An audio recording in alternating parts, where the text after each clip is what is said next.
Hi, this is Liz Janowski, and I wanted to make a little video about what is this death portal thing I keep talking about and why do a death portal. So I agree, death portal is a very esoteric, very out there sounding kind of thing.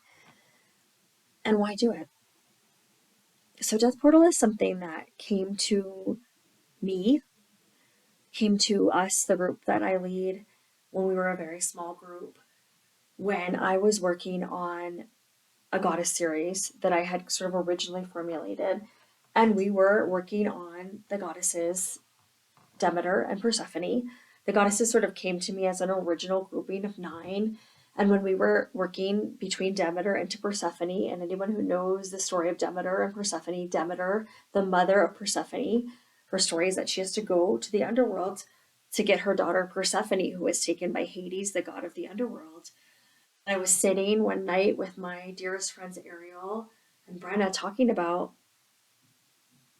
what we were going to do. And I was like, we have to go to the underworld. And I got really deep into researching. I was like, we have to stop everything. We have to go to the underworld. So we stopped everything. I got really deep into researching what's called the Eleusinian Mysteries, which was something that the ancient Greeks did. It was a 10-day festival that was done for 3,000 years, which is incredible. Think about, wow. Um, Taking people to through this 10-day festival of a recreation of sort of this kind of a harvest festival, but a recreation of this Demeter Persephone myth where a wide swath of society, sort of classless, you didn't even have to be Greek to go through it, would recreate this sort of death mysteries. There's not a lot written about exactly what they did. It was held in Eleusis, which is this place outside of Athens. Even children could participate.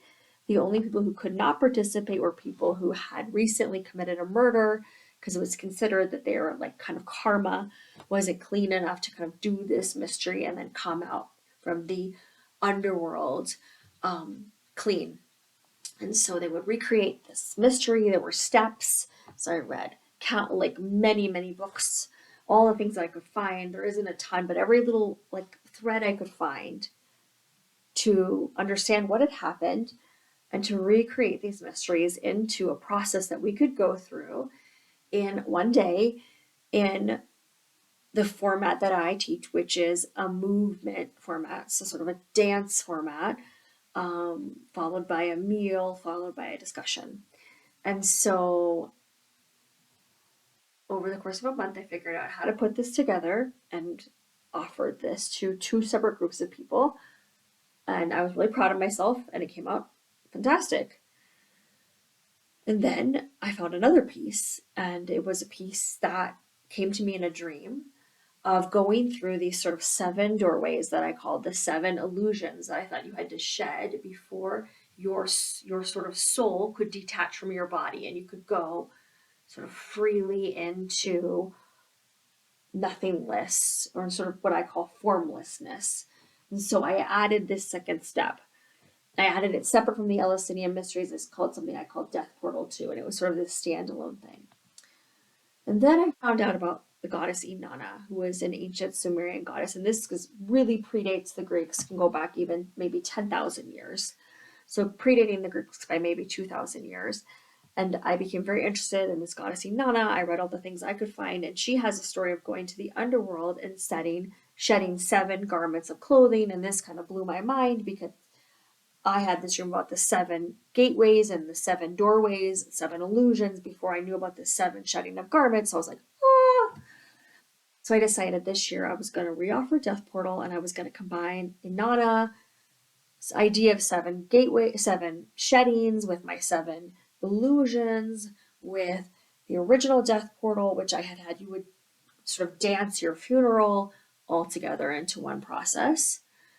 And Inanna has this story about her corpse hanging on a hook in the underworld and her having to leave something for the gala, like the demons in the underworld, because no one leaves the underworld untouched. It's really sort of this like idea of like allowing your ego to go, because Inanna was the sort of ultimate queen. And so it all kind of fit together, and I spent like over a month sort of contemplating how could this process go? Because to me, with the death process that the Greeks were getting at, was really about, and they even say this, you needed to die first in order to live well. The Greeks thought you needed to do this every year. They would do it in September. You needed to rehearse your own death in order to live well. It was sort of like, in a cheesy Oprah way, like gratitude practice in the ultimate way. Like, how do you live life well? Well, you stare a thing in its face, is what I like to say. You sort of confront your own death. You say, like, why am I doing what is my life about? What is the purpose of this? You sort of scare yourself with your death, you know? You don't go to the underworld to look for people. You don't go down there to get involved in other people's stuff. You're not down there to try to find somebody or deal with other people's things. You're down there to confront your own ego. You're down there to get really humbled, hang your corpse on a hook, and you're down there then to sort of retake your life, retake your ego, retake your burdens or whatever. You know, I have a whole process that I won't go through in this video because it's kind of like my own confidential process, but retake all the aspects of your being, but with consciousness, kind of rebirth yourself. And I have this whole birthing process that I came up with of like going from embryonic self into life again with joyfulness. For we must die in order to live well. I think you need to do a death portal every single year. I think it's incredibly moving, touching, and it's just like getting right with yourself. It's humbling, it's beautiful, it's healing, it's remarkable. It's done in really small groups, it's done really carefully held.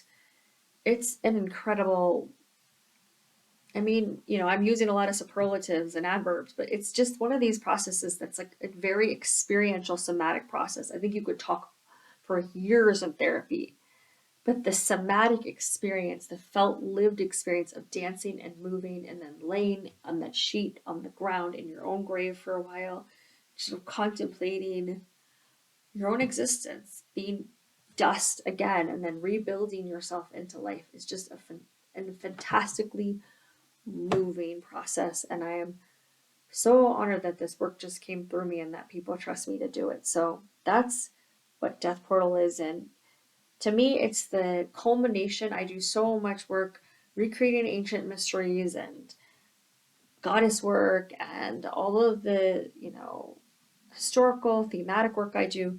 Death Portal is really like pulls on all the threads for me, and it's my most exciting thing that I offer, and I absolutely love it. Also keeps my own ego in check. I die each year when I go through this. It's my honor to carry the souls. It's a really heavy burden for me to walk with each person. I take it very seriously, and I absolutely am humbled and honored to get to do it. So that's Death Portal.